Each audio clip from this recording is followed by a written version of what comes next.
Muito bem, pessoal, como vocês estão? Espero que todos estejam bem, porque hoje nós vamos falar de um tema que acredito que todos pensam. Se Deus é onipresente e está em todos os lugares, por que nós devemos orar? Vem comigo nesse vídeo e vou te dar respostas dentro das Escrituras neste tema. A oração é uma arma poderosa que o crente tem, porque através da oração você conquista coisas inacreditáveis. Mas se Deus é onipresente e está em todos os lugares e ouve todas as pessoas do mundo e sabe o que vai acontecer sem antes acontecer, por que nós devemos orar? A resposta está nas Escrituras, porque todos os homens bem-sucedidos na Bíblia oraram.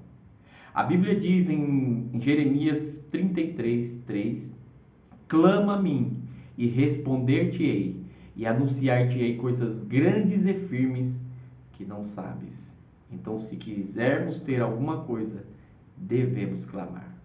O profeta Elias se vê sozinho em 1 Reis capítulo 18. 450 profetas de Baal e 400 profetas de Azera. Só se encontrava Elias como profeta. Nesse exato momento ele não tinha amigos, não tinha parentes, não tinha melhor amigo, só tinha ele. Se fosse qualquer um no lugar dele, desistia. Mas Elias usou uma ferramenta muito poderosa, que é a ferramenta da oração. A Bíblia diz que quando tudo estava preparado para oferecer o holocausto, os 450 profetas de Baal passaram um dia orando, mas nada aconteceu. Mas quando chegou o momento em que o profeta Elias, sozinho, começou a orar, a Bíblia Sagrada diz em 1 Reis, capítulo 18, verso 36, ele orou: ó Senhor Deus de Abraão, Deus de Isaque e Deus de Jacó, manifesta-se hoje que tu és Deus em Israel. A Bíblia Sagrada diz que o fogo de Deus caiu do céu e consumiu o holocausto. A Bíblia é repleta de homens que oraram. Daniel, por exemplo, ele orava 3 vezes ao dia. E a sua oração fez com que ele fosse levado na cova de leões. Mas ele não parou de orar. E a Bíblia diz que Deus fechou a boca dos leões. Agora, responde para mim, aí nos comentários se você quiser. Deus está em todos os lugares e sabe o que vai acontecer sem antes acontecer. Agora, eu lendo as Escrituras, eu entendo que mesmo Deus sendo onipresente, Ele exige que todo servo deve orar.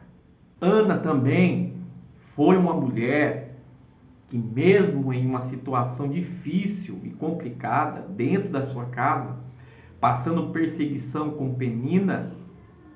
Penina era a segunda mulher de seu marido, Eucana. Penina dava muitos filhos para Eucana, porém Ana era estéril. E isso naquela época era complicado. A mulher era ridicularizada, talvez era considerada como uma mulher maldita, porque não podia dar filhos para o esposo. E isso deixava a Ana muito amargurada, muito triste, com a alma abatida. Mas sabe o que eu aprendo aqui? Que mesmo Deus sendo onipresente e estando em todos os lugares, Deus ouviu a oração de Ana.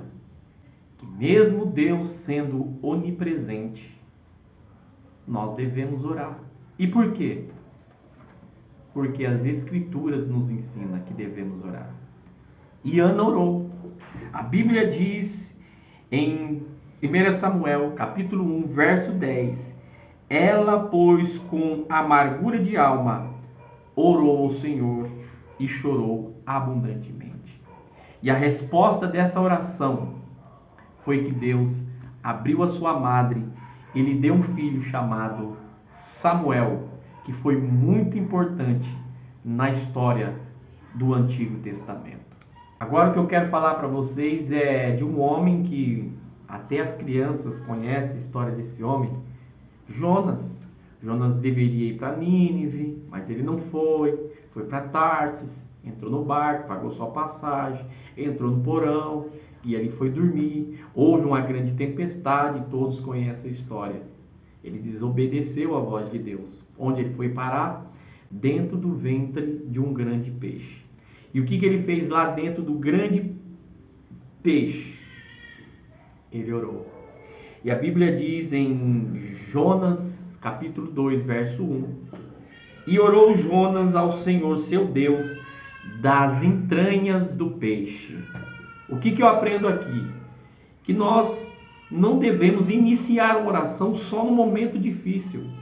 A nossa oração deve ser devocional, deve ser todos os dias, ao levantar, ao dormir, durante o dia, quando você estiver dirigindo, quando você estiver no seu trabalho, em pensamento, em espírito, trancado no seu quarto, ouvindo, falando, porque o Deus que está em secreto vai ouvir a sua oração que você está pedindo a Ele.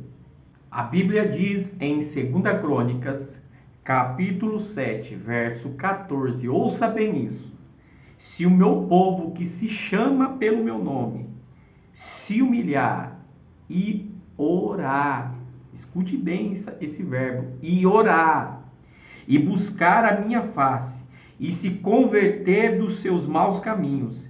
Aí o que Deus vai fazer quando a gente fizer essas coisas? Então Deus ouvirá dos céus a nossa oração, perdoará os nossos pecados e sarará a nossa terra. Deus é onipresente, e isso é fato. Mas por que devemos orar? Devemos orar porque o próprio Deus, homem, Jesus, nos deu esse exemplo. A Bíblia fala em Mateus capítulo 26, verso 39, que Jesus orou quando estava prestes a ser entregue ao carrasco. E ela é bem clara ao dizer que Jesus levou 3 discípulos, deixou os 3 ali, foi mais além para orar. E depois de 1 hora ele volta e vê os seus discípulos dormindo. Então, se a gente pegar esse texto e pegar o Deus homem, o Deus onipresente, aqui nos traz uma lição clara que as Escrituras, mesmo sabendo que Deus é onipresente, nos ensina que devemos orar todo o tempo, porque Jesus foi um homem de oração. A Bíblia fala em Marcos capítulo 6, verso 46, que após Jesus multiplicar os pães e dar pães para aquela multidão, ele exigiu para os seus discípulos levar ele a outro lado do rio. E quando chega lá, a Bíblia diz que Jesus subiu no monte para orar. A Bíblia também diz que 2 discípulos no caminho de Emaús, depois da morte de Cristo, eles encontraram um terceiro homem e não sabiam que o terceiro homem era Jesus. Quando chegam na casa dele, a Bíblia é clara ao dizer que Jesus pega o pão e, tendo dado graças, quer dizer, Jesus orou, Jesus agradeceu pelo pão. Então, não tem outro exemplo maior do que o próprio Deus onipresente nos ensinar que devemos orar. E eu quero encerrar esse vídeo, mas antes de encerrar esse vídeo, eu quero dizer para vocês, inscreva-se nesse canal, deixe os seus comentários, coloque as suas perguntas e dúvidas em relação às Escrituras. E aqui eu quero dar o desfecho desse vídeo. Em 1 Tessalonicenses, capítulo 5, verso 17, a Bíblia é taxativa em dizer: orai sem cessar. Grande abraço.